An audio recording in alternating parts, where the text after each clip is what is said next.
Lalong nababahala ang organisasyon dahil sa pagsusulong ng mga opisyal ng Estados Unidos para sa isang taktikal na pagbabago habang nasa Israel. Ito ay alinsunod sa tagumpay ng operasyon ng Israeli military laban sa Hamas sa Gaza Strip. Bago ang araw na iyon, nag-anunsyo naman ang Israel Defense Forces na nadagdagan nila ang bilang ng mga sundalong nakatalaga upang sirain ang mga tunnel ng Hamas at isagawa ang mga raid sa Southern Gaza. Kasabay nito, tututukan din nila ang liderato ng naturang organisasyon habang unti-unting binabawasan ang kanilang malawakang operasyon.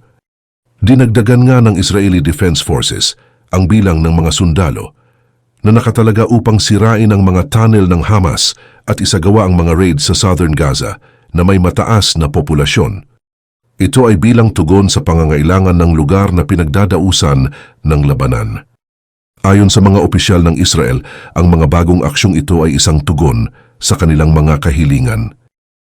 Karamihan sa taktikang gamit ng Israeli military sa hilagang bahagi ng Gaza ay ang mga airstrikes at territorial control. Sa isang pagbisita ni Secretary of Defense Lloyd Austin at Air Force General C.Q. Brown, chairman ng Joint Chiefs of Staff, inilabas ng Israel Defense Forces ang isang salaysay na nagpapahayag na matapos ang mahigit 2 buwan ng labanan sa buong rehiyon, nakamit na nila ang buong operational control ng Jabalia, ang dating kuta ng Hamas sa Gaza City. Mas pinaigting pa ng administrasyon ni President Joe Biden ang presyon sa Israel upang magpatuloy sa kanilang nasimulan sa pamamagitan ng pagsasagawa ng targeted strikes sa Gaza. Naniniwala ang Estados Unidos ng Amerika na kung mas kaunting operasyon, magiging kakaunti rin ang mga civilian casualties. Layunin ng kanilang pakikibaka na makarating ang mas maraming humanitarian aid sa mga tao sa Gaza at matulungan ang Israel na makakuha ng mas marami pang foreign allies. Sa isang pahayag kasama si Austin, inilahad ni Israeli Defense Minister Yoav Gallant ang nagbabagong estratehiya ng Israel base na rin sa mga rekomendasyon mula sa United States. Binanggit niya ang pagkakaiba sa pagitan ng ground operations sa hilagang bahagi ng Gaza at sa southern na bahagi ng teritoryo kung saan nakatuon iyon sa pagpaslang sa liderato ng Hamas. Sinabi ni Gallant na napinsala ng kanilang puwersa ang military facilities. Pumatay rin sila ng libu-libong mga militante sa hilagang bahagi ng Gaza at nilipol ang karamihan ng mga batalyon ng Hamas na naroroon sa lugar. Gayunpaman, ang pagpapatalsik sa liderato ng Hamas ay siyang pangunahing layunin nila sa Khan Yunis na matatagpuan sa katimugang bahagi ng Gaza. Nagsagawa ng mga masusing raid sa Khan Yunis noong nakaraang araw ang Israel Defense Forces. Bunsod niyon, natuklasan nila ang isang lugar na siyang nagsisilbing imbakan ng mga armas. Ayon sa mga autoridad ng Israel Defense Forces, naniniwala silang naroroon sa isang tunnel network sa Khan Yunis ang ilang senior leader ng Hamas. Upang sirain ang mga tunnel ng Hamas at iba pang infrastruktura, ipinangako ng Israel Defense Forces na magpapadala sila ng mas maraming military engineers sa Southern Gaza. Upang tugunan ang mga natitira pang mga tunnel sa Southern Gaza, lalo na sa bahagi ng Khan Yunis, inanunsyo ni Rear Admiral Daniel Hagari sa isang pahayag na malaki ang nadagdag sa kanilang puwersang militar.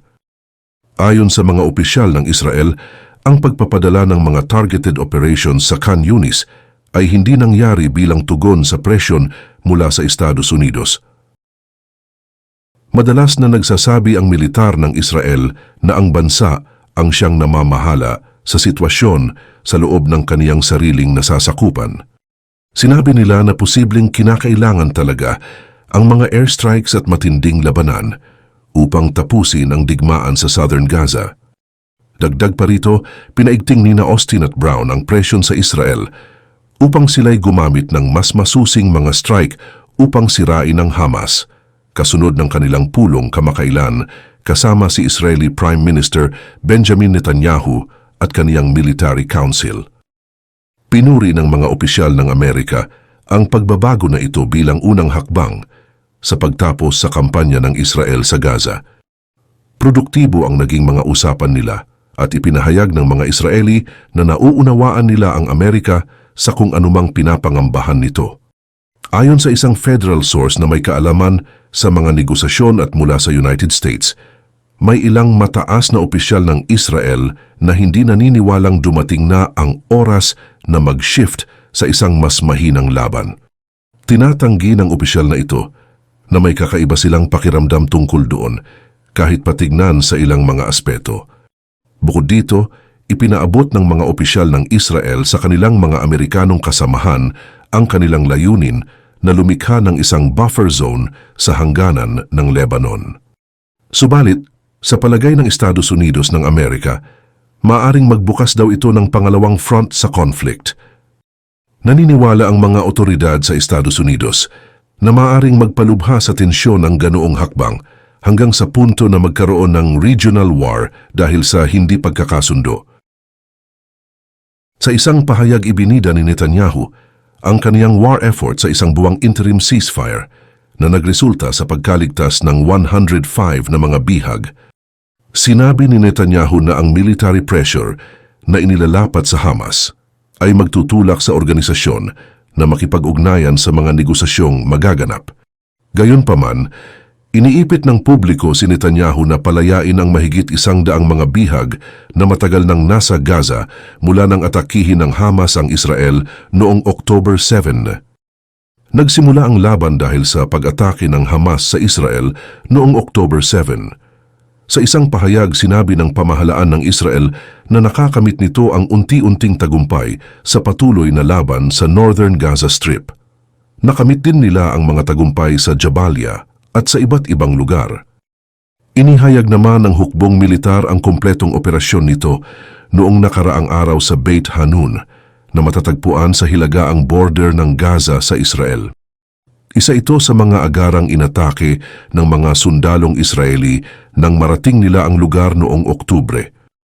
Tinutukan ng kanilang puwersa ang malawakang tunnel network ng Hamas na malapit sa Khan Yunis. Sa tunnel na ito sinasabing nagtago ang ilang senior officials nila kasama na sina Yahya Sinwar at Mohammed Deif. Nakatuon ang pansin ng mga opisyal ng Israel Defense Forces sa Southern Region dahil ang kanilang pakay ay ang hanapin ang mga senior official ng Hamas. May isang Israeli official ang may pagdududa raw sa patuloy na paggamit ng mga low-intensity tactics sa Southern Region sa walang katapusang panahon. Marami na raw siyang karanasan sa iba't ibang taktika sa pakikipaglaban. Nagpahayag siya ng pag-aalinlangan hinggil sa posibilidad na makamit ng Israel ang tagumpay sa loob ng itinakdang panahon ng Estados Unidos. Kung napipilitang bawasan ng Israel ang intensity ng kanilang ground onslaught bago matapos ang buwan ng Enero, mababawasan ng malaki ang kanilang pag-asang manalo sa giyera. Binanggit ni Giora Eiland, isang retiradong general mula sa Israeli Army at dating pinuno ng National Security Council ng Israel, na ang pagtatapos ng laban sa ngayon ay magiging matindi at masamang dagok para sa Israel. Sa unang ilang linggo ng labanan, kapansin-pansin ang tindi ng pagtaas sa bilang ng mga civilian na naninirahan sa southern region ng Gaza. Kinumpirma ng mga Israeli authorities na hindi praktikal ang isang estratehiyang nagsasangkot ng malalaking bombardment at ground attacks sa northern Gaza pagkatapos ng kanilang pag-atras mula sa rehiyon.